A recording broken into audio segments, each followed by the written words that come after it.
Good afternoon बच्चों, कैसे हैं आप लोग? गुड आफ्टरनून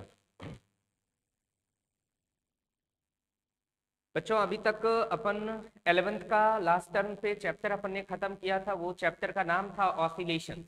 नहीं बच्चों, दोलन। उसमें अपन सिंपल हार्मोनिक मोशन को क्या किया था बच्चों? कंप्लीट किया था उस चैप्टर में। नहीं, सिंपल हार्मोनिक मोशन को बच्चों उस चैप्टर में अपन ने कंप्लीट किया था। गुड आफ्टरनून बेटा, गुड आफ्टरनून। आज बच्चों एक नया चैप्टर पढ़ेंगे, 11th का ही नया चैप्टर का स्टार्ट कर रहे हैं एकदम नए अंदाज में। तो एक बार आप लोग अगर जुड़ गए हैं तो बोलिए, मैं अपने कार्यक्रम को स्टार्ट करूं। क्या आपको मेरी आवाज क्लियर जा रही है बच्चों? बता दीजिए जल्दी, आवाज क्लियर आ रही है? जल्दी बता दो मेरे भाई। अगर आवाज क्लियर आ रही है तो जल्दी बता दीजिए कि आवाज आ रही है, क्लियर आ रही है।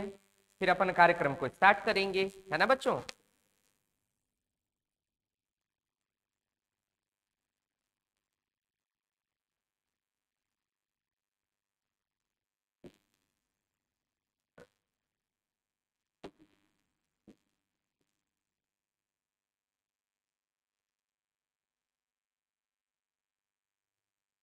आवाज क्लियर आ रही है? यस सर, आ रही है।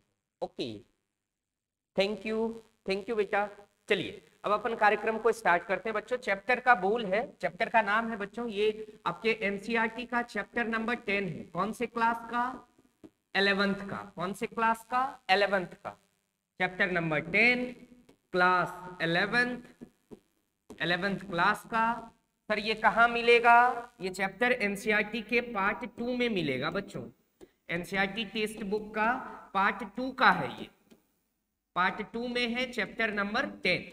क्या है चैप्टर नंबर 10 का बोल? क्या है sir? Mechanical properties of fluid.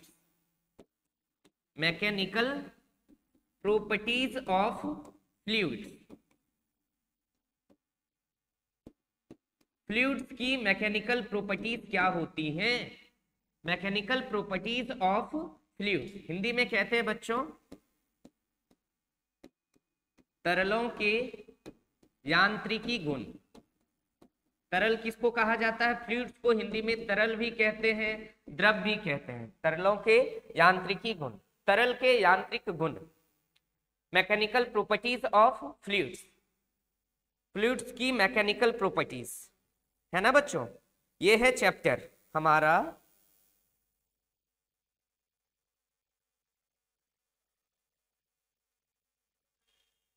Okay बच्चों, तो अपन कार्यक्रम को आगे बढ़ाते हैं।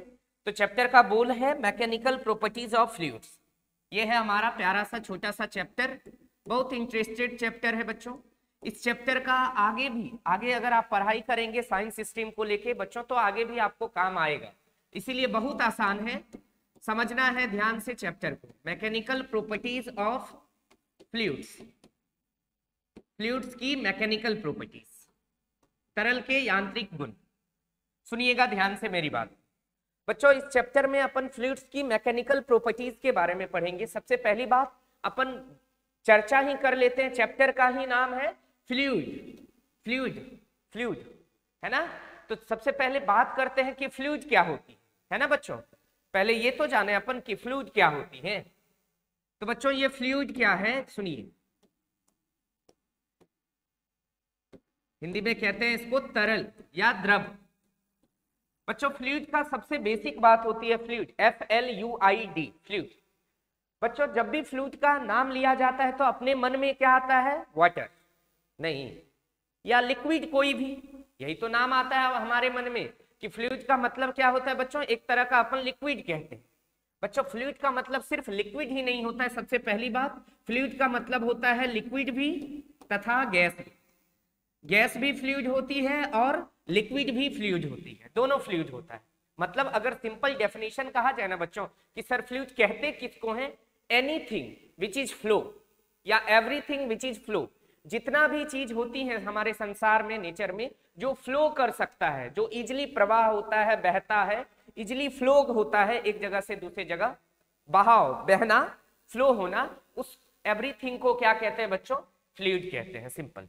तो हम कह रहे हैं हमारे लिए यहाँ पे फ्लूइड का मतलब सिर्फ लिक्विड नहीं है बच्चों, लिक्विड भी है और साथ ही साथ गैस भी। हम गैस को भी फ्लूइड की तरह कंसीडर करते हैं और लिक्विड को भी फ्लूइड की तरह कंसीडर करते हैं। तो ये गैस और लिक्विड दोनों की अपन मैकेनिकल प्रॉपर्टीज पढ़ेंगे एक एक करके आराम से, ठीक है बच्चों। हम जो पढ़ते हैं हमारे चैप्टर में जो यहाँ फ्लूइड आएगा, हम दो तरह के फ्लूइड पढ़ेंगे। एक पढ़ेंगे स्टैटिक फ्लूइड, स्टैटिक फ्लूइड जिसको कहते हैं बच्चों अपन तरल स्थितिकी, तरल स्थितिकी। सर इसका क्या मतलब हुआ कि हम स्टैटिक फ्लूइड में ये पढ़ेंगे बच्चों कि हमारा जो फ्लूइड है, चाहे वो लिक्विड हो या गैस हो, हमारा अभी जनरली अपन लिक्विड की बात करेंगे, क्योंकि इस चैप्टर में अपन लिक्विड को पढ़ेंगे, कि हमारा जो फ्लूइड है, स्टैटिक फ्लूइड का मतलब क्या हुआ, हमारा जो फ्लूइड है वो क्या होगा? रेस्ट पे होगा। क्या होगा? रेस्ट पे। कैसे? जैसे मान लीजिए पानी की टंकी है, टंकी में पानी रखा हुआ है, छत पे रखा हुआ है, तो टंकी में जो पानी रखा हुआ है वो पानी क्या है बच्चों? फ्लूइड है, लिक्विड है, और वो क्या है? कंटेनर के रिस्पेक्ट में क्या है बच्चों? रेस्ट में। तो ऐसा मतलब हम फ्लूइड में ही वो पोर्शन पढ़ेंगे जब हमारा फ्लूइड क्या होगा बच्चों? रेस्ट पे होगा। किसके रिस्पेक्ट में? कंटेनर के रिस्पेक्ट में। तो वो हमारे किस पार्ट में आ जाएगा? स्टैटिक फ्लूइड, जिसको अपन कहते हैं तरल स्थितिकी, स्टैटिक फ्लूइड हो जाएगा, ठीक है। तो ये हो गया स्टैटिक फ्लूइड, जिसमें हमारा लिक्विड क्या होगा बच्चों? कंटेनर के रिस्पेक्ट में रेस्ट पे होगा। सर आप ये वर्ड यूज क्यों कर रहे हैं? कंटेनर के कंटेनर का मतलब समझते हैं बच्चों? जिसमें रखा गया हो उसको, बाल्टी कंटेनर हो गई, टंकी कंटेनर हो गया, समझ पा रहे हैं? जैसे मान लीजिए एक बाल्टी में पानी रख लिया, तो बाल्टी के रिस्पेक्ट में वो पानी अभी रेस्ट पे है, मगर वो बाल्टी को लेके हम कहाँ चले गए? कार में लेके, और कार चल रही है, तो कार के रिस्पेक्ट में लिक्विड क्या है? कार के रिस्पेक्ट में लिक्विड मोशन में है। मगर सिंपल हम कहेंगे कंटेनर के रिस्पेक्ट में अगर हमारा लिक्विड रेस्ट पे होगा बच्चों, तो उसी को अपन क्या कहते हैं? Static fluid. और एक क्या होता है बच्चों? Dynamic fluid. डायनामिक फ्लूइड जिसको कहते हैं तरल गतिकी।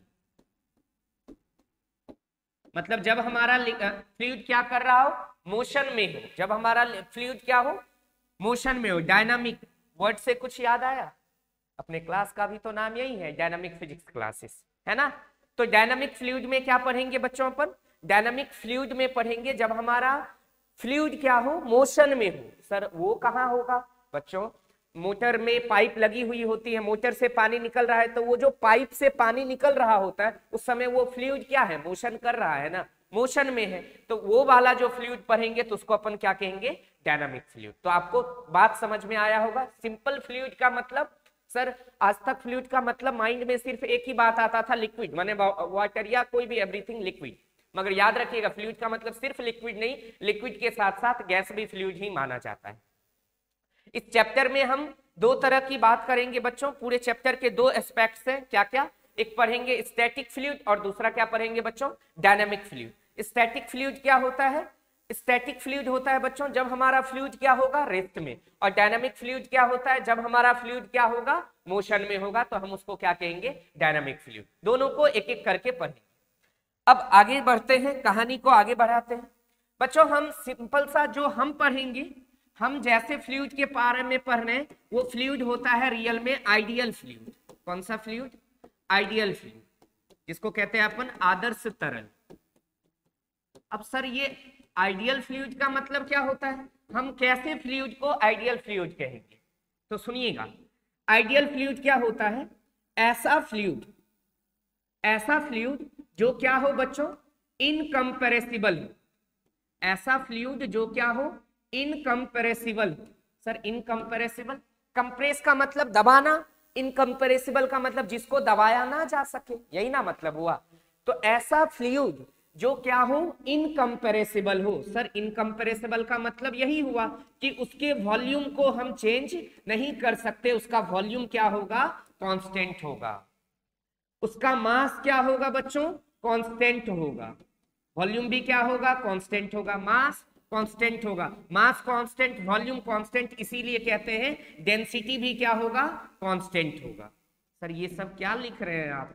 बता रहे हैं आराम आराम से।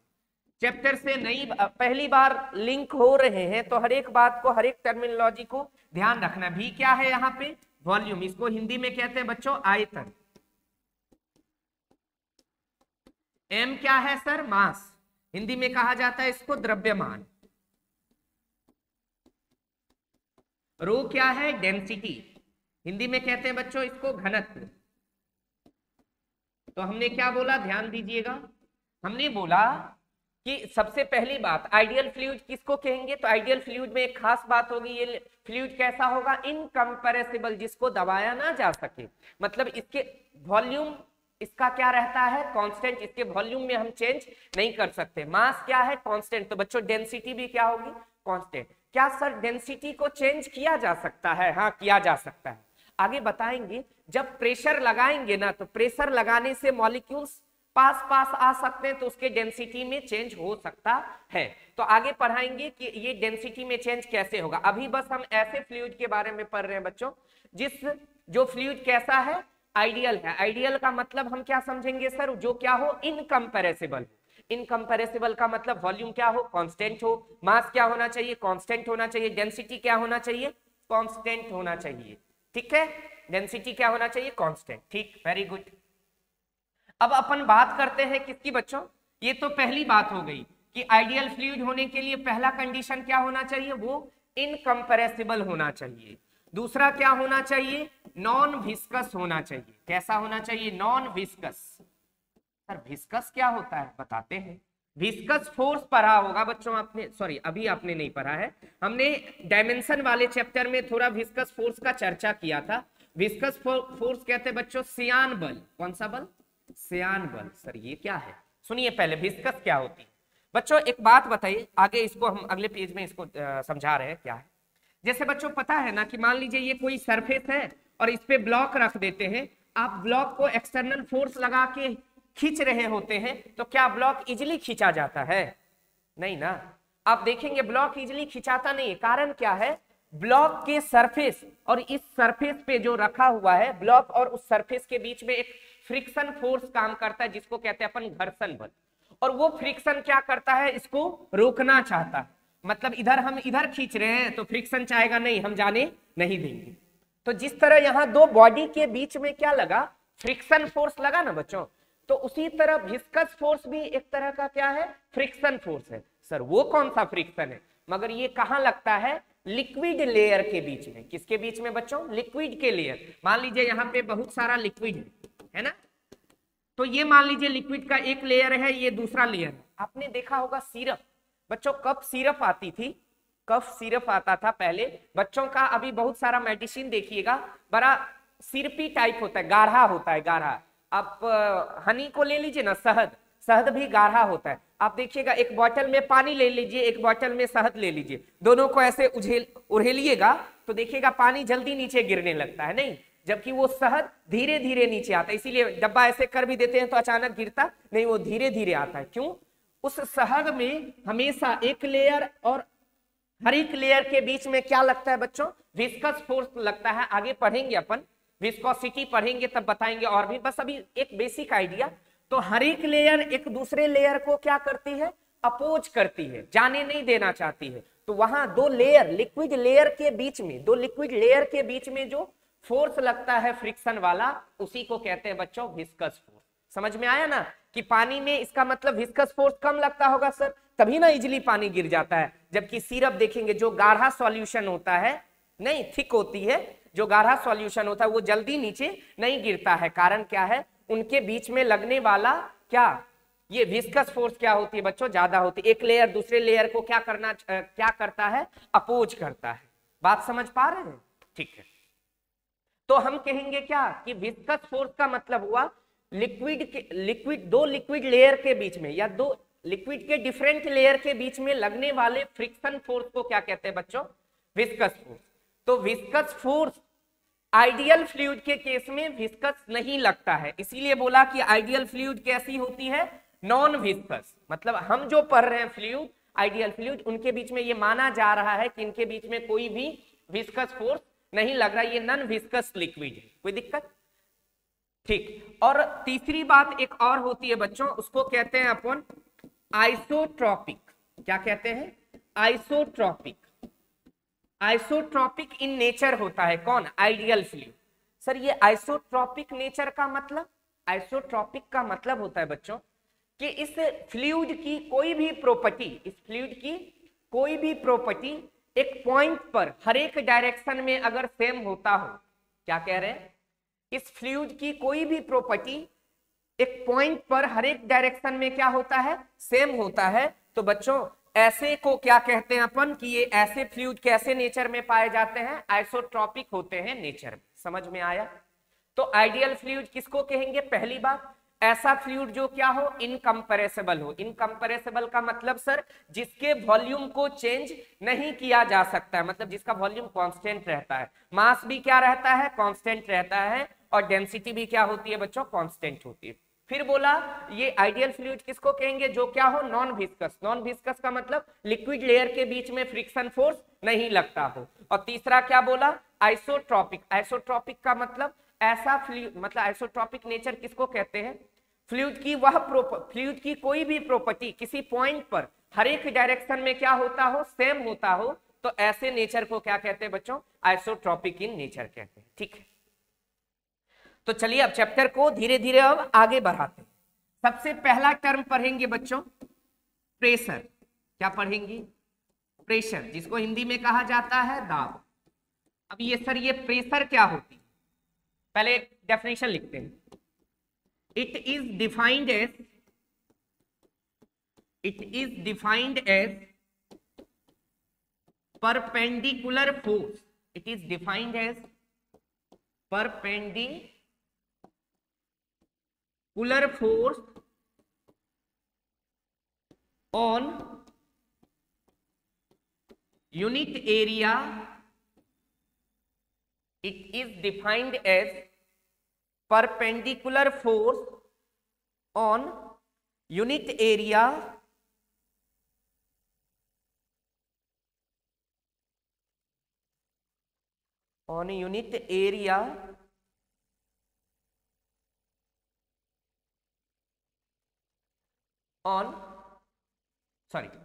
per unit area of any plane।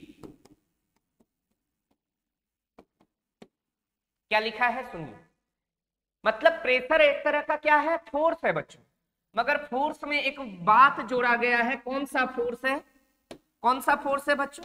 Perpendicular force per unit area में, परपेंडिकुलर फोर्स पे यूनिट एरिया में लगने वाले फोर्स को क्या कहते हैं? प्रेशर। सर मतलब बुझाइए। मान लीजिए बच्चों सपोज एरिया है, ये टोटल एरिया क्या है? ए एरिया है। इस ए एरिया पे फोर्स लग रहा है एफ। ए एरिया पे फोर्स कितने लग रहा है? एफ। तो हमने कहा सर ए एरिया पे फोर्स लग रहा है एफ, तो बताइए यूनिट एरिया पे फोर्स कितना लगेगा? एफ बाय ए। ए एरिया पे फोर्स क्या लग रहा है? एफ। तो यूनिट एरिया पे फोर्स कितने लगेगा? एफ बाय ए। यूनिट एरिया पर लगने वाला कौन सा force? Perpendicular force. Unit area पे लगने वाला कौन सा फोर्स? Perpendicular force. क्या कहलाती है बच्चों? प्रेशर कहलाती है। यूनिट एरिया पर लगने वाले परपेंडिकुलर फोर्स को क्या कहते हैं? प्रेशर कहते हैं। यूनिट एरिया पर लगने वाले परपेंडिकुलर फोर्स को क्या कहते हैं? प्रेशर कहते हैं। सर मतलब यही ना हुआ कि जैसे ये मान लीजिए सरफेस है, तो इस सरफेस पे जब ऐसा फोर्स लगेगा तभी ना ये फोर्स क्या होगा? इस सरफेस के परपेंडिकुलर। मतलब वह फोर्स जो किसी सरफेस के क्या लग रहा हो? परपेंडिकुलर लग रहा हो और यूनिट एरिया में लग रहा हो, तो ऐसे फोर्स को क्या कहते हैं बच्चों? प्रेशर कहते हैं। समझ में आया प्रेशर क्या होती है? कोई दिक्कत? तो यूनिट एरिया पर जो लग रहा है, नहीं, यूनिट एरिया पर लगने वाला परपेंडिकुलर फोर्स क्या बताता है बच्चों? प्रेशर को बताता है, प्रेशर डिफाइन करता है। ठीक है, तो यूनिट एरिया पर लगने, जैसे मान लीजिए सपोज मान लीजिए ये सरफेस है, इस सरफेस पे फोर्स ऐसा लग रहा है एफ। ये सरफेस है, इस पे फोर्स ऐसा लग रहा है। बताइए क्या इस एफ फोर्स के कारण प्रेशर होगा क्या? अपन आंसर होगा नहीं। तो सर किसके कारण होगा? तो एफ का इधर कंपोनेंट तोड़ दीजिए। एफ का जब इधर कंपोनेंट तोड़ेंगे ना बाबू, तो इधर कौन सा कंपोनेंट आएगा? F cos theta. क्या एफ कॉस थीटा वो कंपोनेंट है जो इस सरफेस के क्या है? परपेंडिकुलर। हाँ, तो वह फोर्स जो सरफेस के क्या हो बच्चों, परपेंडिकुलर हो, उसी फोर्स, वही फोर्स जो यूनिट एरिया में लगता है उसी को क्या कहते हैं बच्चों, प्रेशर कहते हैं। बात समझ में आया कि किसी यूनिट एरिया पर लगने वाला परपेंडिकुलर फोर्स क्या कहलाता है बच्चों, प्रेशर कहलाता है। तो क्या हम प्रेशर बराबर लिखें, प्रेशर बराबर लिखें कौन सा force, perpendicular force, perpendicular force divided by area. Pressure बराबर क्या लिखेंगे, perpendicular force divided by area. मतलब सर सिंपल कहेंगे P बराबर, P बोले तो प्रेशर, क्या लिखेंगे, प्रेशर बराबर परपेंडिकुलर फोर्स, कौन सा फोर्स, परपेंडिकुलर, परपेंडिकुलर का चिन्ह लिख रहे हैं बाबू, ये किसका चिन्ह है, परपेंडिकुलर का, तो perpendicular force divided by area. मतलब सिंपल बोल दीजिए ना sir, F perpendicular divided by area. मतलब जो आप पढ़ते थे ना नॉर्मली, प्रेशर बराबर फोर्स अपॉन एरिया, पूरा ऐसा बोलना गलत बात है बच्चों। कौन सा force, perpendicular force per unit area, तब कहेंगे प्रेशर हो, हाँ कि ना। कौन सा फोर्स, किसी एरिया के परपेंडिकुलर लगने वाला फोर्स, उस यूनिट एरिया पर लगने वाले परपेंडिकुलर फोर्स को क्या कहते हैं बच्चों, प्रेशर कहते हैं। तो प्रेशर बराबर हो गया perpendicular force divided by area. अब रुकिए, फोर्स कैसी क्वांटिटी, वेक्टर, फोर्स कैसी, वेक्टर, एरिया कैसा, अभी यहां के लिए एरिया कैसा, स्केलर, कैसा, स्केलर। तो कहा जाता है प्रेशर वेक्टर होना चाहिए, नहीं, प्रेशर को कहा जाता है, ऐसे बोलते हैं टेंसर क्वांटिटी, मगर हम लोग नहीं पढ़ते हैं टेंसर, हमारे सिलेबस का नहीं है ये।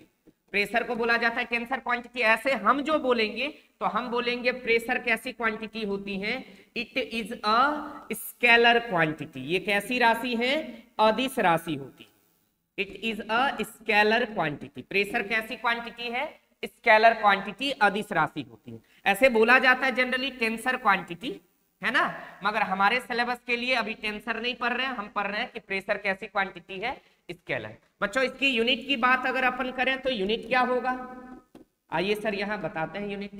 देखिए क्या, देखिए फोर्स की यूनिट न्यूटन, एरिया का यूनिट मीटर स्क्वायर, तो ऐसा यूनिट हो जाएगा प्रेशर का न्यूटन पर मीटर स्क्वायर। इसी को बच्चों कहते हैं पास्कल, क्या कहते हैं, पास्कल। साइंटिस्ट के नाम को सम्मान देने के लिए न्यूटन पर मीटर स्क्वायर को ही क्या कहते हैं, पास्कल कहते हैं। न्यूटन पर मीटर स्क्वायर को ही क्या कहते हैं, पास्कल कहते हैं। तो ये तो क्या हो गई प्रेशर की एसआई यूनिट। अब बात करें अपन किसका, डायमेंशन का, बीमा, प्रेशर का डायमेंशन क्या होगा। चलिए इधर देखिए, हमने बोला था जब 11th का पहला टॉपिक पढ़ा रहे थे आपको, कौन सा, यूनिट्स एंड मेजरमेंट, उसमें डायमेंशन जब पढ़ा रहे थे बच्चों, तो मैंने क्या कहा था कि जरूरी नहीं है सारा डायमेंशन यही सीख लेंगे, चैप्टर आता जाएगा, हर एक नया नया पैरामीटर आएगा, हर एक नई नई फिजिकल क्वांटिटी आएंगी। पहले मैं उनका डेफिनेशन लिखूंगा, फिर फॉर्मूला लिखूंगा, फिर यूनिट, फिर डायमेंशन। क्या मैं अभी भी वो काम कर रहा हूं? तो चैप्टर तो रियल में तब ना हुआ सीखने का जब वो चैप्टर का पूरी समय 11 12 जब भी नया नया क्वांटिटी पढ़ेंगे, नए क्वांटिटी का फॉर्मूला पढ़ा जाएगा, नए क्वांटिटी का यूनिट निकालना होगा, नए क्वांटिटी का डायमेंशन निकालना होगा। और अगर अपन इजीली निकाल पा रहे हैं, जैसा कि यूनिट डायमेंशन जब पढ़ रहे थे तब निकाल पा रहे हैं, तब ना समझे चैप्टर सीख गए, हाँ कि ना। चैप्टर पढ़ने वक्त तो सारा चीज याद रहता है, मगर थोड़े ही दिन बाद अपन भूल जाते हैं। अगर बार बार उसकी रिवीजन होती रहे, बार बार उनके कनेक्ट में आप बने रहेंगे, वो चीज आप चाह के भी नहीं भूल पाएंगे, है ना। हम बात कर रहे हैं डायमेंशन की। आइए, प्रेशर का डायमेंशन क्या होगा, तो हम कह रहे हैं प्रेशर का डायमेंशन, ऊपर क्या है फोर्स, फोर्स का डायमेंशन क्या होता है बच्चों, फोर्स अगर सिंपल लिखें तो फोर्स बराबर क्या होता है, मास इंटू एक्सेलरेशन। मास का यूनिट किलोग्राम, एक्सेलरेशन का unit metre per second square. बच्चों केजी किसकी यूनिट है, मास। मास कैसी क्वांटिटी, फंडामेंटल नहीं, हाँ फंडामेंटल। तो केजी मास की यूनिट, तो मास के लिए डायमेंशन लिखते हैं m, केजी की पावर 1, हमने भी लिखा m की पावर 1। मीटर किसकी यूनिट, लेंथ की, लेंथ के लिए डायमेंशन l पावर 1। सेकंड किसकी यूनिट, टाइम की, टाइम का डायमेंशन t, मगर पावर ऊपर गया तो क्या बन जाएगा बच्चों, -2। तो फोर्स का डायमेंशन होता है m1 l1 t की पावर -2। नीचे क्या है बच्चों, एरिया। किसी का भी एरिया का ऐसा यूनिट होता है मीटर स्क्वायर, तो उसके डायमेंशन लिखेंगे मीटर किसकी यूनिट, लेंथ की, तो l की पावर 2। बच्चों प्रेशर का डायमेंशन हो जाएगा क्या, m1, l की पावर यहाँ 1 है, यहाँ एल की पावर 2 है, नीचे वाला एल की पावर 2 ऊपर जाएगा तो बच्चों क्या बन जाएगा, एल की पावर 1 गुना एल की पावर -2। अरे भाई एल की पावर 2 नीचे है, ऊपर गया तो एल की पावर -2, गुना में है बेस सेम है, पावर ऐड हो जाएंगी तो 1 - 2 क्या हो जाएगा, माइनस का 1 के बराबर। तो ये बन जाएगा m1 एल की पावर -1 टी की पावर -2। ये हो जाएगा क्या, प्रेशर का डायमेंशन हो जाएगा बच्चों। तो ये पूरी बात सीखी अपन। प्रेशर क्या है, स्केलर क्वांटिटी है, एसआई यूनिट क्या होती है, न्यूटन पर मीटर स्क्वायर होता है, या इसी को कहते हैं पास्कल होती है।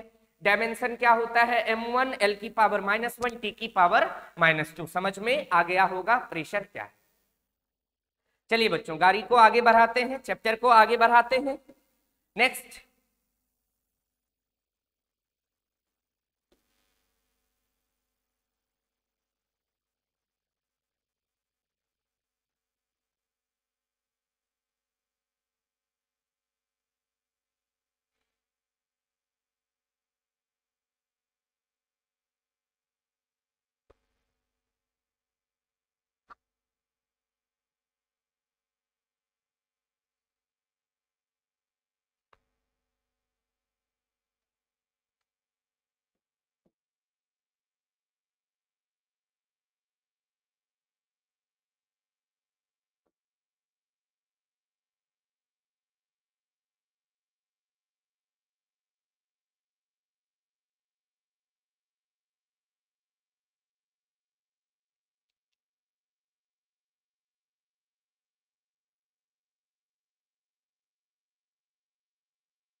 एक मिनट बच्चों।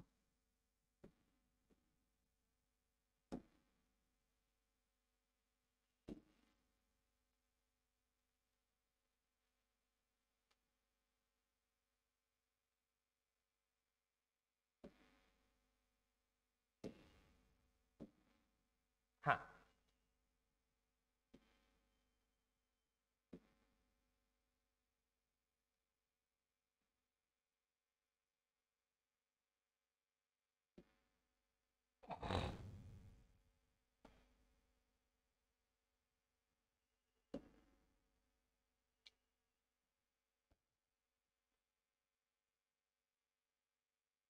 चलिए बच्चों इधर देखिए।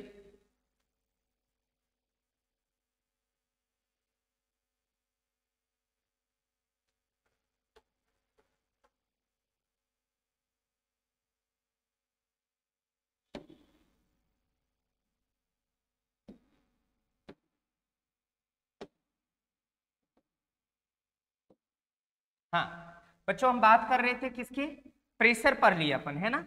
अब पढ़ रहे हैं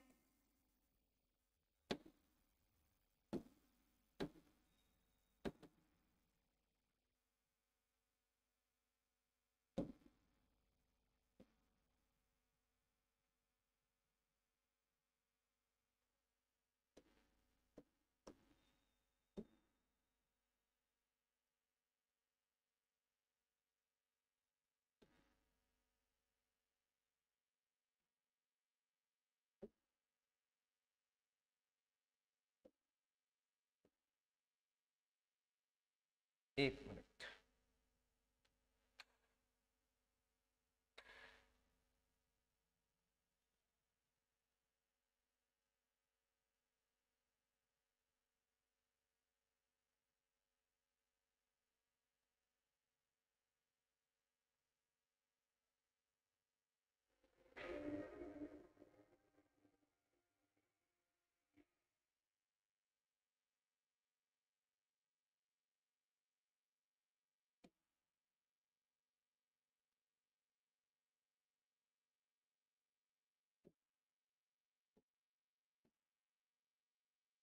ओके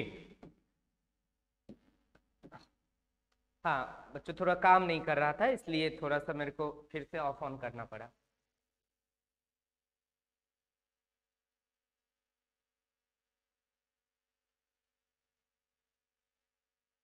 चलिए आइए इधर देखिए, अपन क्या पढ़ रहे थे, तो अब अपन प्रेशर निकाल रहे हैं। Pressure at any point, pressure at any point inside the liquid, liquid के अंदर, pressure at any point inside the liquid, तरल के अंदर या द्रव के अंदर किसी बिंदु पर, द्रव के अंदर किसी बिंदु पर दाब।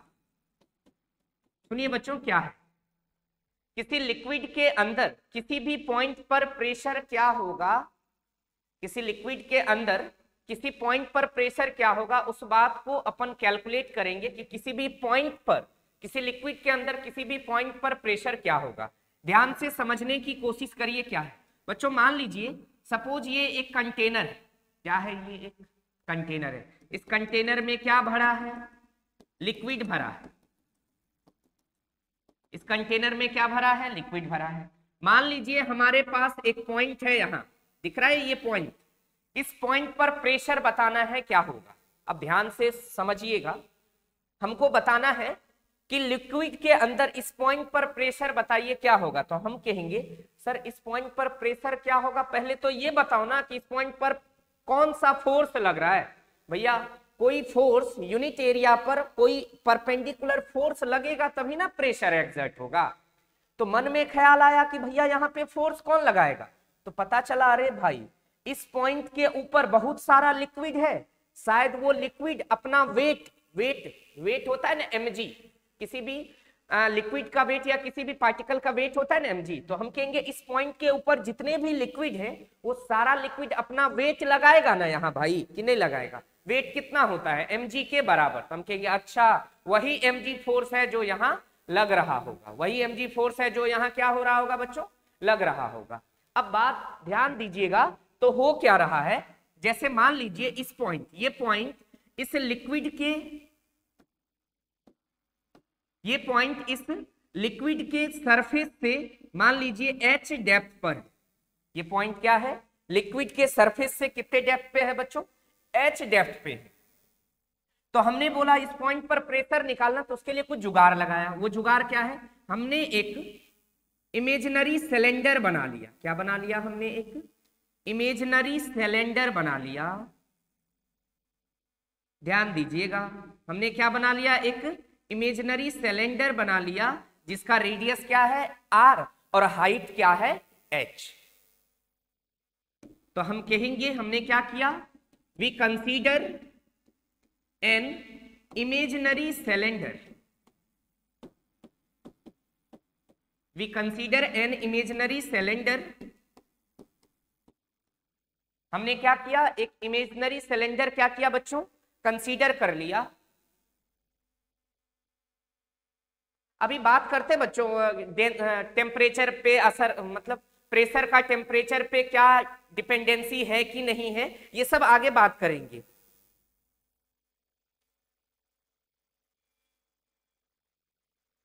ठीक है, इसके आगे बात करेंगे अभी कि हमारे प्रेशर का, हमारे प्रेशर पर टेम्परेचर का क्या फर्क पड़ेगा, डिपेंड करेगा या नहीं करेगा, वो देखेंगे, आगे देखते हैं बच्चों।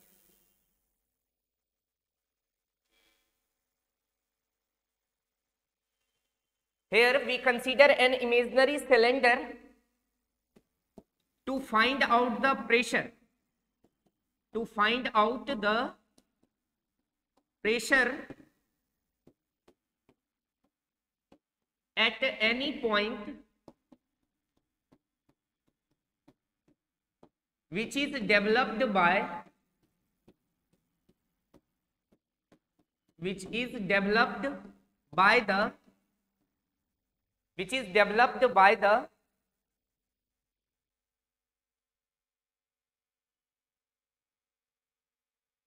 which is developed by the weight of confined liquid, weight of confined liquid in this cylinder।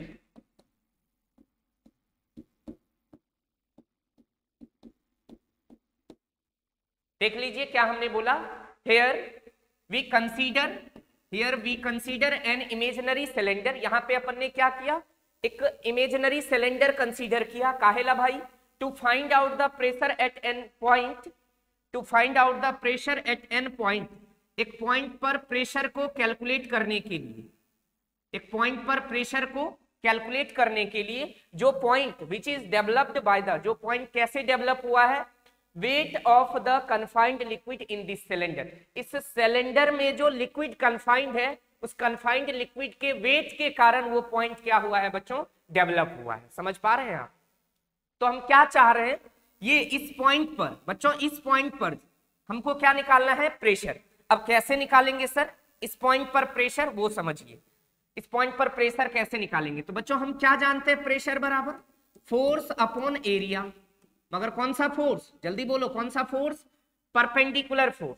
क्या बताइए, इस लिक्विड के अंदर जो, सॉरी कह रहे, इस कंटेनर के अंदर, इस सिलेंडर के अंदर जो भी लिक्विड होगा, उस लिक्विड का वेट, बच्चों मान लीजिए ये हमारा सिलेंडर है ना, इस सिलेंडर के अंदर क्या भरा हुआ है, इस सिलेंडर के अंदर क्या भरा है बच्चों, लिक्विड भरा है। तो इस सिलेंडर के अंदर अगर लिक्विड भरा है, तो इन सारे लिक्विड का वेट इस पॉइंट पर क्या नीचे लग रहा होगा, mg। अरे किसी का भी वेट क्या होता है बच्चों, mg के बराबर होता है। तो अगर इस सिलेंडर के अंदर कन्फाइंड लिक्विड कितना है, m मास का, तो उस m मास के कारण, उस m मास के कारण क्या इस पॉइंट पर टोटल फोर्स कितना एग्जर्ट होगा, वेट के बराबर, और किसी का वेट क्या होता है, mg।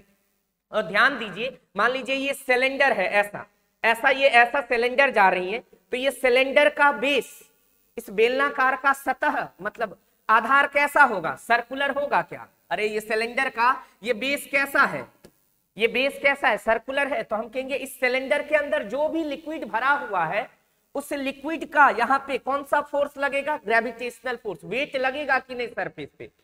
और वेट का डायरेक्शन हमेशा, ग्रेविटेशनल फोर्स हमेशा कैसे लगती है, डाउनवर्ड, नहीं तो ये रहा सरफेस किसका, उस सिलेंड्रिकल बेस का, और ये वेट लग रहा है डाउनवर्ड, तो क्या ये फोर्स सरफेस के परपेंडिकुलर ही तो है, ठीक है।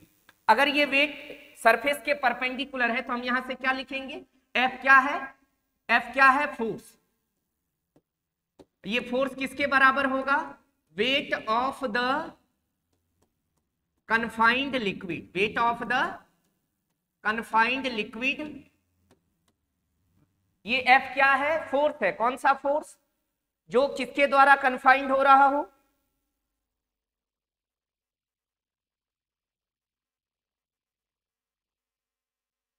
जो किसके द्वारा कन्फाइंड हो, weight of the confined liquid in the cylinder. भैया इस सिलेंडर के अंदर जो भी सिलेंडर, इस सिलेंडर के अंदर जो भी मास कन्फाइंड है, उस m उन सारे मास का क्या है, वेट है, वही यहाँ पे फोर्स है। और क्या A क्या है बच्चों, A एरिया, किस एरिया पे ये पूरा फोर्स लगेगा, तो आप कहेंगे अरे भाई सिंपल समझो, एक बाल्टी में पानी रखी है ना, प्लास्टिक का अभी बाल्टी आ रहा है ना भाई, वो क्या कहते हैं, मोबिल उबिल वाला बाल्टी आता है ना, कैस्ट्रॉल का, कैस्ट्रॉल डीजल सबका, तो आप देखेंगे वो ऐसा सिलेंड्रिकल शेप का होता है, उसमें पानी भर दीजिए, तो वो सारा पानी क्या करेगा, फोर्स लगाएगा, उस पानी का वेट लगेगा, कहाँ लग रहा होगा, उस बाल्टी के नीचे वाले सतह पे। नीचे वाला सतह उसका कैसा है, सर्कुलर है, वृत्ताकार है। तो हम कहेंगे ये ए क्या है, area of cylindrical base, area of cylindrical base, वो जो नीचे मतलब सिलेंडर का base, area of cylindrical base. और सिलेंड्रिकल बेस इनका कैसा है, सिलेंडर का बेस कैसा होता है बच्चों, सर्कुलर होता है, नहीं ये अगर सिलेंडर है, ये अगर सिलेंडर है, तो इसका बेस कौन हुआ, इसका बेस यही ना हुआ बच्चों, तो इसका बेस कैसा है, सर्कुलर है। तो ये क्या है, ए क्या है, एरिया ऑफ सिलेंड्रिकल बेस, जो कैसा होता है, सर्कुलर होता है। अब सुनिएगा ध्यान से, तो P बराबर क्या लिखेंगे बच्चों, फोर्स। फोर्स यहाँ किसके बराबर है, वेट के। वेट किसी का भी वेट क्या होता है, mg के बराबर। ये m किसका है, तो ये m है मास ऑफ द लिक्विड। अरे ये m मास किसका है, लिक्विड का मास, चूंकि लिक्विड का ना वेट लिख रहे हैं mg। और a क्या है, एरिया किसका, उस बेस का। और सिलेंडर का बेस कैसा होगा बच्चों, सर्कुलर। और इस सर्कल का एरिया क्या होगा, पाई आर स्क्वायर। अरे भाई इसका एरिया नहीं होगा कितना, पाई आर स्क्वायर। तो हम कहेंगे इस सिलेंड्रिकल बेस का एरिया हो जाएगा पाई आर स्क्वायर। मगर सर उस कंटेनर के अंदर, उस सिलेंड्रिकल कंटेनर के अंदर कितना लिक्विड है उसका मास हम कैसे पता करेंगे? मास तो पता हमको नहीं है। तो m क्या है बच्चों? m है mass of the liquid, m है mass of the liquid confined in the container, mass of the liquid confined in the container.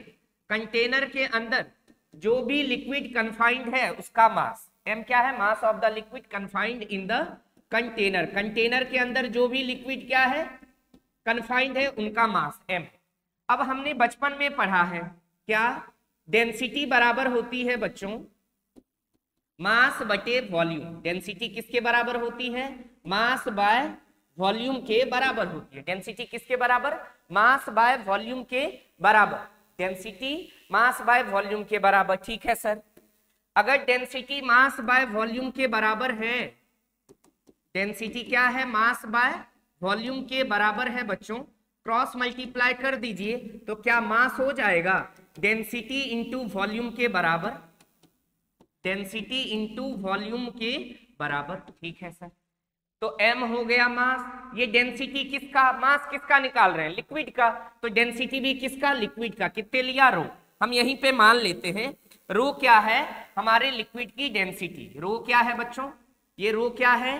Density of liquid. हमारे तरल का क्या है? ये घनत्व है, या लिक्विड का ये क्या है? डेंसिटी है, द्रव का ये घनत्व है। तो हमने रो मान लिया, density of the liquid. v क्या है? Volume of the liquid. मगर लिक्विड का तो वॉल्यूम पता नहीं। अरे भाई मान लो थोड़ा देर के लिए एक लीटर की बॉटल है, मैंने बोला कि पानी का वॉल्यूम पता नहीं है, मगर 1 लीटर के बॉटल में पानी डाल दिया तो बताइए पानी का वॉल्यूम। तो आप कहेंगे सर उस पानी को जिस कंटेनर में डाला उसका जो वॉल्यूम होगा वही ना पानी का वॉल्यूम होगा। तो हमारा पानी कहाँ प्रेजेंट है? किसमें? कंटेनर में। कौन सा कंटेनर? Cylindrical container. तो क्या सिलेंडर का जो वॉल्यूम होगा वही हमारे लिक्विड का भी वॉल्यूम होगा? आप ही बता दीजिए कि सिलेंडर का वॉल्यूम कितना होगा। तो हम कहेंगे सर सिलेंडर का वॉल्यूम का फॉर्मूला बताओ। अरे बेलन के आयतन का फॉर्मूला बताइए, बेलन के आयतन का फॉर्मूला बताओ, जल्दी बताओ। वॉल्यूम ऑफ सिलेंडर 10th में पढ़ा होगा ना, वॉल्यूम ऑफ सिलेंडर। हाँ, बेलन का आयतन कितना होता है? पाई आर स्क्वायर इंटू एच। अगर मान लीजिए हमारा सिलेंडर ऐसा है आर रेडियस का, हमारा सिलेंडर कैसा है बच्चों?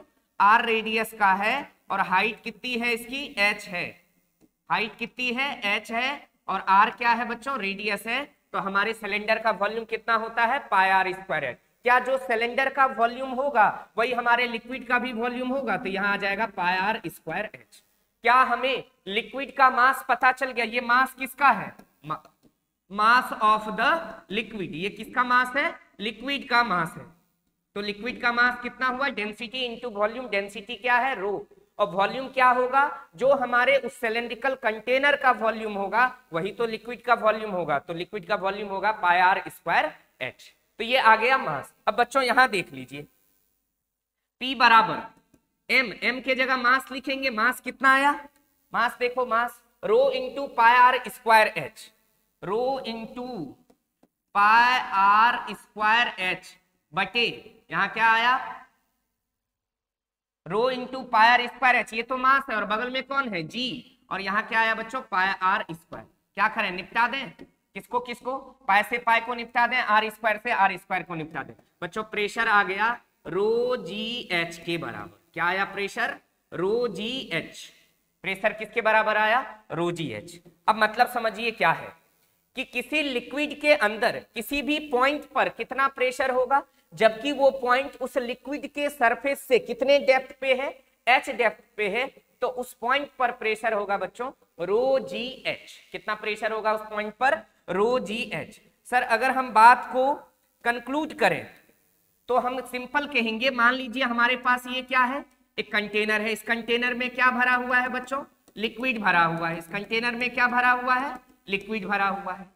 अब लिक्विड के सरफेस से, लिक्विड के सरफेस से, लिक्विड के सरफेस पे एच डेप्थ पर, लिक्विड के सरफेस से एच डेप्थ पर कोई पॉइंट है, तो इस पॉइंट पर प्रेशर क्या होगा? जबकि रो क्या है बच्चों? रो है डेंसिटी ऑफ द लिक्विड। रो क्या है? लिक्विड की डेंसिटी। रो है density of the liquid.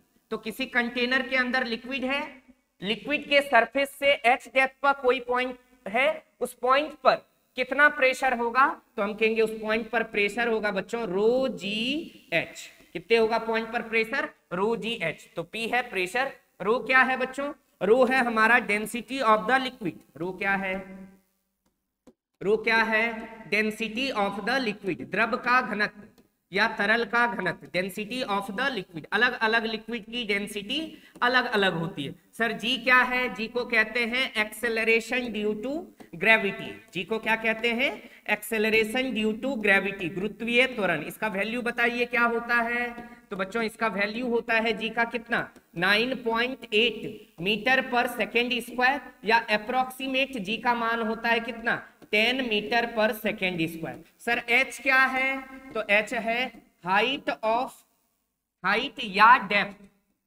Height या डेप्थ ऑफ द पॉइंट, उस पॉइंट का हाइट या डेप्थ कहां से, फ्रॉम लिक्विड सरफेस, लिक्विड के सरफेस से उस पॉइंट का डेप्थ जहां पे अपने को प्रेशर क्या करना है, निकालना है। बात समझ में आया बच्चों कि लिक्विड के अंदर किसी भी पॉइंट पर प्रेशर क्या होती है, रो जी एच, जहां पे रो क्या है, डेंसिटी ऑफ लिक्विड, जी क्या है, जी क्या है, जी है एक्सेलरेशन ड्यू टू ग्रेविटी, और एच क्या है, उस पॉइंट का डेप्थ कहां से, लिक्विड के सरफेस से। तो हम ऐसा कह दें प्रेशर किस किस पे डिपेंड कर रहा है, रो पर, जी पर और एच पर, हाँ कि ना। तो हम डायरेक्ट अगर स्टार मार्क करके एक पॉइंट लिखे, नोट क्या, कि inside liquid pressure at any point, pressure at any point inside the liquid, pressure at any point inside the liquid, किसी लिक्विड के अंदर किसी भी पॉइंट पर pressure, pressure at any point inside the liquid will depend, will depend only on, वो सिर्फ किस पे डिपेंड करेगा, पहला रो पर, दूसरा जी पर, और तीसरा एच पर। नहीं, चूंकि हम जानते हैं प्रेशर बराबर क्या होता है बच्चों, रो जी एच होता है। तो प्रेशर बराबर रो जी एच, तो लिक्विड के अंदर किसी भी पॉइंट पर प्रेशर किन किन बातों पे डिपेंड करता है बच्चों, rho density of the liquid, जी क्या होती है acceleration due to gravity, H क्या है सर उस पॉइंट का हाइट कहां से, लिक्विड के सरफेस से। ठीक, इन तीनों बातों पे डिपेंड करता है। यहीं से आप ध्यान देंगे, यहां ध्यान मत दीजिए, अगले पॉइंट पे ध्यान दीजिए। क्या हम ऐसा बोल सकते हैं बच्चों, क्या pressure does not depends on, pressure does not depends on shape of the container, pressure does not depends on shape of the container, pressure किस पे डिपेंड नहीं करेगा, तो कंटेनर के शेप पे डिपेंड नहीं करेगा। सर मतलब जैसे मान लीजिए बच्चों हमारे पास ऐसा कंटेनर दे रखा है, ऐसा, ये मान लीजिए हॉरिजॉन्टल सरफेस है, एक कंटेनर है ऐसा, है ना, एक कंटेनर है ऐसा, ठीक है, इसमें भी पानी भरी है, एक कंटेनर है आपको ऐसा,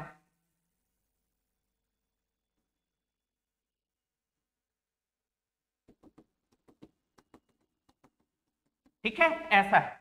अब क्या है बच्चों, हर एक कंटेनर में पानी भरा हुआ है, पानी के सरफेस से एच डेप्थ पर एक पॉइंट है, यहां प्रेशर निकालो, पानी के सरफेस से एच डेप्थ पर एक पॉइंट है, यहां प्रेशर निकालिए, और पानी के सरफेस से एच डेप्थ पर एक पॉइंट है, यहां प्रेशर निकालिए।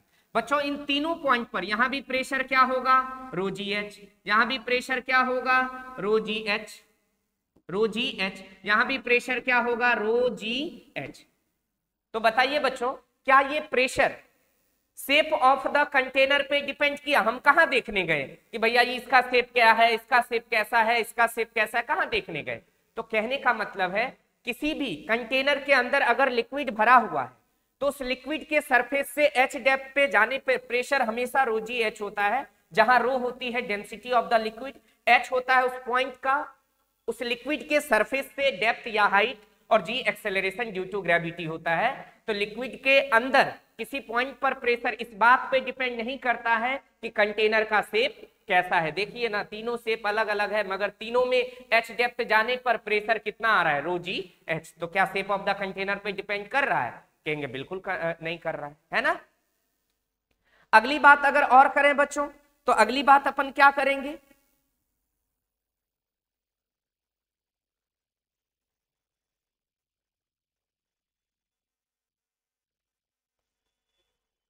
अगली बात नोट डाल के next point, the value of pressure,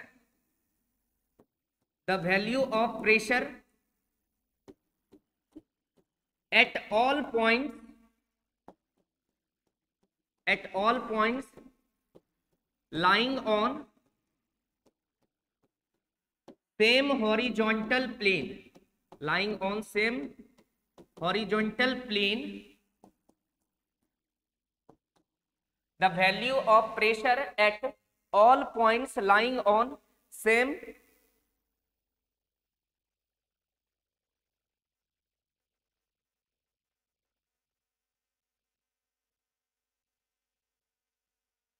will be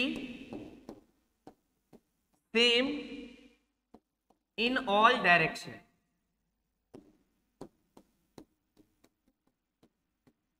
क्या कह रहा है? कह रहा है कि the value of pressure at all points lying on same horizontal plane. जैसे मान लीजिए सपोज बच्चों, इस कंटेनर में क्या भरा हुआ है, लिक्विड भरा हुआ है, ठीक है। हमने क्या किया, सुनिएगा ध्यान से, इससे एच डेप्थ जाने पर हमने एक प्लेन चूज कर लिया। क्या चूज किया? ये मान लीजिए वो प्लेन है, इसके ही अंदर है वो प्लेन, तो यहां से एच डेप्थ जाने पर एक क्या चूज किया, प्लेन। इस प्लेन पर कितने पॉइंट है बच्चों, बहुत सारा। तो कह रहा है उन सारे पॉइंट पर हर एक डायरेक्शन में प्रेशर क्या होगा, सेम होगा। मतलब इस लिक्विड सरफेस से एच डेप्थ, एच हाइट पे गए या एच डेप्थ पे गए तो एक प्लेन मिला, हॉरिजॉन्टल प्लेन। इस हॉरिजॉन्टल प्लेन पे बहुत सारा पॉइंट होगा, हर एक पॉइंट पर हर एक डायरेक्शन में प्रेशर सेम होगा। इसीलिए तो बोलते हैं कि ये कैसा लिक्विड है, आइडियल लिक्विड है, और इसका नेचर कैसा होता है, आइसोट्रॉपिक। अभी तो बोला था आइसोट्रॉपिक का मतलब ऐसा लिक्विड या ऐसा नेचर, ऐसी कोई प्रॉपर्टी जैसे प्रेशर इसका किसी एच डेप्थ पे जाने पे या किसी एक पॉइंट पर हर एक डायरेक्शन में क्या है, प्रेशर सेम आ रहा है। इसीलिए तो पढ़े थे ये किसकी ये किसका कैरेक्टरिस्टिक है, आइडियल फ्लूइड का। पढ़ा था ना, आइडियल फ्लूइड क्या क्या होना चाहिए, इनकंप्रेसिबल होना चाहिए, नॉन विस्कस होना चाहिए, और क्या होना चाहिए, और आइसोट्रॉपिक इन नेचर होना चाहिए। आइसोट्रॉपिक इन नेचर का मतलब यही हुआ कि उस लिक्विड की कोई भी प्रॉपर्टी किसी एक पॉइंट पर हर एक डायरेक्शन में क्या होना चाहिए बच्चों, सेम होना चाहिए। तो हमने इस कंटेनर के अंदर एच डेप्थ पे गया तो एक हॉरिजॉन्टल प्लेन मिला, इस हॉरिजॉन्टल प्लेन पे बहुत सारा पॉइंट होगा, और उन सारे पॉइंट पर प्रेशर हर एक डायरेक्शन में क्या होगी, सेम होगी। ठीक है, कोई दिक्कत यहां तक? ठीक है, वही बात लिखा है, the value of pressure at all points lying on same horizontal plane will be same in all direction. हर एक डायरेक्शन में प्रेशर क्या होगी, सेम होगी। अब सुनिएगा बच्चों ध्यान से। अच्छा बताओ, मान लो अगर यहाँ पे लिक्विड नहीं भरा हुआ है, सपोज लिक्विड नहीं है, तो अंदर में कहीं पे प्रेशर है कि नहीं है? बोलो, लिक्विड नहीं है तो प्रेशर होगा कि नहीं होगा? लिक्विड नहीं होने से क्या,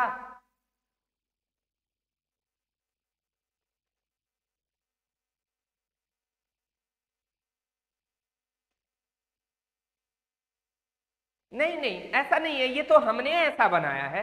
मेरा मन कंटेनर जैसा चाहे वैसा बना सकते हैं बच्चों। उस फॉर्मूला को डेराइव करने के लिए हमें सिलेंड्रिकल कंटेनर लेने से चीज इजीली समझ में आ गया। जरूरी नहीं है बेस सर्कुलर होना चाहिए, किसी भी टाइप का बेस हो सकता है।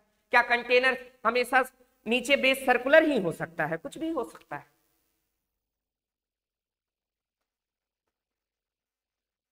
ठीक है, अब सुनिएगा मेरी बात। हम कह रहे हैं कि अरे भाई हर एक जगह अगर एयर होगा तो भैया एटमॉस्फेरिक प्रेशर तो लगेगा ही लगेगा ना, नहीं लगेगा? वायुमंडलीय दाब तो हर एक जगह काम करेगा, तो एटमॉस्फेरिक प्रेशर तो हर जगह ही लगता है ना। तो हम कहेंगे यहाँ पे एटमॉस्फेरिक प्रेशर है, यहाँ पे हर जगह एटमॉस्फेरिक प्रेशर। मगर मान लीजिए बच्चों इसमें लिक्विड भरा हुआ है। क्या भरा हुआ है? लिक्विड भरा हुआ है। अब इस लिक्विड के अंदर एक कोई पॉइंट P है, इस लिक्विड के अंदर यहाँ पे एक पॉइंट M है सपोज, अगर आपसे कोई पूछे और ये M पॉइंट लिक्विड से H डेप्थ पे, लिक्विड के सरफेस से H डेप्थ नीचे है, और बच्चों इस लिक्विड की डेंसिटी रो है, इस लिक्विड की डेंसिटी क्या है, रो है, रो डेंसिटी ऑफ क्या है, लिक्विड है। और अगर आपसे पूछा जाए कि इस M पॉइंट पर टोटल प्रेशर बताइए क्या होगा, टोटल पूछ रहा है बच्चों, इसका मतलब सर इस पॉइंट पर कुछ हो या ना हो, एटमॉस्फेरिक प्रेशर तो होगा, वायुमंडलीय दाब तो हर जगह होगा ना। तो हम मान लेते हैं इस पॉइंट पर वायुमंडलीय प्रेशर क्या है, पी नॉट, जो कि कांस्टेंट है हर जगह, यहाँ भी वायुमंडलीय प्रेशर उतने, यहाँ भी वही, यहाँ भी वही, यहाँ भी, हर जगह भी सेम है। तो मान लिए वायुमंडलीय प्रेशर कितना है, पी नॉट। और इस पी पॉइंट पर कौन सा प्रेशर और लगेगा, सर लिक्विड के कारण भी तो प्रेशर लगेगा ने। तो इस एम पॉइंट पर दो दो प्रेशर है, कौन कौन, एक तो एटमॉस्फेरिक प्रेशर, एक कौन सा प्रेशर, एटमॉस्फेरिक प्रेशर, और दूसरा किसके कारण प्रेशर, लिक्विड के कारण प्रेशर। बच्चों एटमॉस्फेरिक प्रेशर को अपन ने पी नॉट रहने दिया, और हम जानते हैं लिक्विड के अंदर, लिक्विड के सरफेस से H डेप्थ पर प्रेशर होती है लिक्विड के कारण रो जी एच। तो क्या कहेंगे, इस पॉइंट M पर टोटल प्रेशर क्या होगा, पी नॉट, जो कि एटमॉस्फेरिक प्रेशर है, और रो जी एच किसके कारण आया, लिक्विड के कारण आया बच्चों, किसके कारण, लिक्विड के कारण आया। नहीं तो यहाँ पे पी नॉट जो है ना, पी नॉट, ये पी नॉट को क्या कहते हैं, ये पी नॉट को कहते हैं बच्चों एटमॉस्फेरिक प्रेशर, वायुमंडलीय दाब, एटमॉस्फेरिक प्रेशर, जिसका वैल्यू कितना होता है, जिसका वैल्यू होता है पी नॉट का कितना, 1.01 गुना 10⁵ न्यूटन पर मीटर स्क्वायर, या इसी को कहते हैं इतना पास्कल।